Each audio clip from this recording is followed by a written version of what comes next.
ఈ యొక్క water honey ఫాస్టింగ్‌లో మనం తాగే పద్ధతి తెల్లవారి లీటరు పావుకి తీసేసిన తర్వాత అది వేస్టేజ్ కింద వెళ్ళిపోతుంది. ఆ మిగతా వాటర్ ఏదైతే ఉందో మీరు ఉన్న వెయిట్ 20 కిలోస్‌కి 1 లీటర్ వాటర్ తాగితే అది కరెక్ట్ అవుతుంది. అది అండి దాని లెక్క.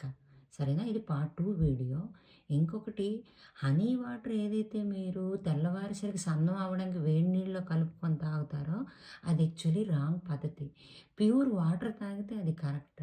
కానీ మీరు హనీ లెమన్ ఎప్పుడైతే తాగుతారో ఎందుకంటే హనీలో 4, 5 స్పూన్స్ అనేసరికి 100 క్యాలరీస్ మీకు బలం ఇచ్చేస్తది. ఎప్పుడైతే మీకు క్యాలరీస్ వచ్చేస్తాయో మరి మీరు వెయిట్ ఎలా లాస్ అవుతారండి?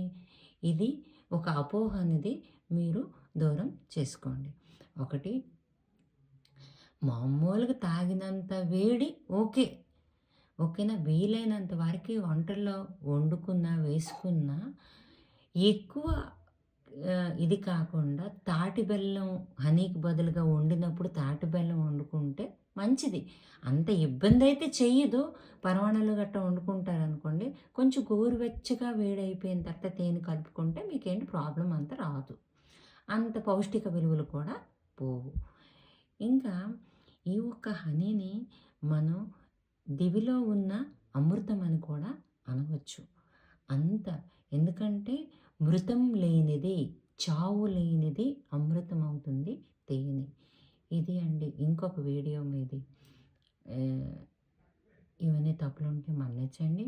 నా వీడియోని సబ్స్క్రైబ్ చేయండి, లైక్ చేయండి మరియు షేర్ కూడా చేయండి. అదే విధంగా వారం రోజులు, 10 రోజులు కూడా మనం హనీ ఫాస్టింగ్ అనేది చేసుకోవచ్చు. బాడీలో ఉన్న బ్యాడ్ టాక్సిక్ అంతా మనం తీసుకోవడానికి. ఇది అండి విషయం. ఇంతటితో సెలవు తీసుకుంటున్నాను.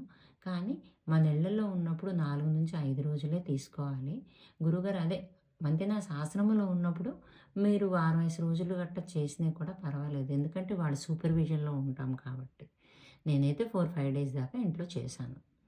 ఇంతటితో సెలవు తీసుకుంటున్నానండి. ఏమైనా తప్పుంటే మన్నించండి. నా ఛానల్ లైక్ చేయండి, సబ్స్క్రైబ్ చేయండి మరియు స్కిప్ చేయకుండా వినండి. ఎందుకంటే హనీ ఫాస్టింగ్ అనేది లంకణం పరమౌషధం అనేదానికి ఇది వజ్రాయుధం. అందుకే స్కిప్ చేయకుండా వినండి.